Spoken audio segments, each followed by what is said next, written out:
topic for this week's tip is about stitch anatomy, and the reason that I am discussing this is I've had a couple of my basic students who are having real difficulty with the duplicate stitch method of weaving in yarn tails. And as long as I've taught, I've noticed that some people can automatically see stitch anatomy, it makes sense to them, while others it is more difficult. And part of your job as a teacher is to try and find different ways of explaining things.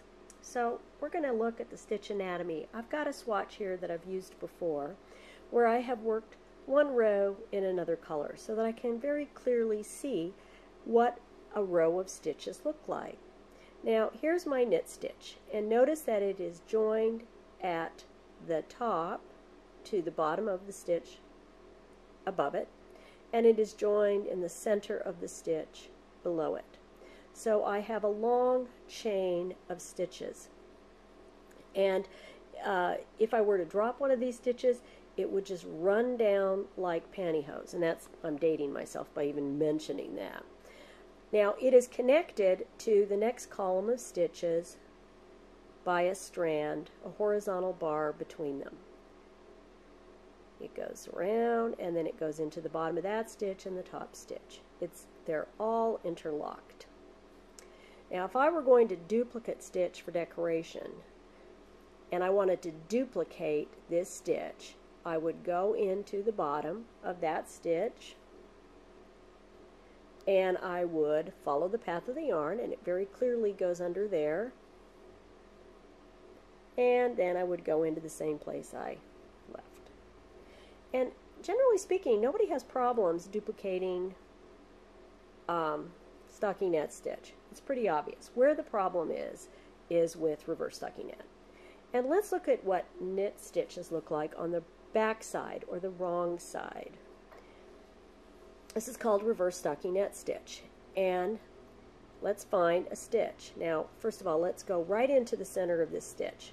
Okay, and when I flip it over, I am now in the center of the stitch.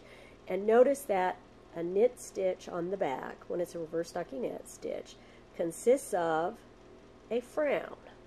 It is shaped like a little frown, and it is connected to the other stitches on either side by a smile. A smile. Okay, so here's a smile, here's a smile, here's a frown. That is the stitch right there. Okay, I can see that. Now if I wanted to duplicate stitch a reverse stockinette stitch, I would start at the stitch I want to duplicate. Let's say I want to duplicate this one right here. Where I start, like I started on the back, is at the bottom of the stitch. But rather than coming from this direction, because I'm doing this so that it won't be seen from the right side, is I go underneath the frown that is immediately below the frown of the stitch I want to duplicate, or the stitch below. Now, if I were doing this so that I wanted to hide it, I would actually be kind of splitting the yarn. But for this example, because I just want to do the stitch anatomy, I'm not going to bother to do that. See the other videos on duplicate stitch. I go underneath the frown, and if I want to duplicate it, notice that that frown connects to that smile up there. So I want to go underneath that smile. Okay? Now, if I want to duplicate this, I've got to get my yarn and thread over here. So I'm going to go underneath the smile on the left side of the stitch and right back into the frown. And I've duplicated that stitch. Now I'm going to repeat that again. I'm going to go into the frown, up to the smile,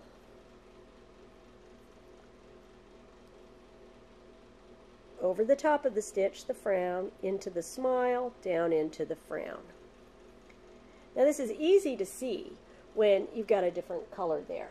And if you're trying to learn this, I recommend that you do this. Now I'm going to duplicate stitch another piece where the stitches are all the same color so that we can see this as well. And again, I've got great big old stitches on here so that they're easier to see. Okay, let's say I want to duplicate stitch this stitch right here. I go into the frown of the row below, the one I want to do, I go into the smile, I go over the frown, into the smile, and then back into the same frown below the stitch I want to duplicate. And there it is. Now, I want to go over to my next stitch, so I've got to go from this frown to this frown. I'm going to go into the smile, over the frown, into the smile, into the same frown.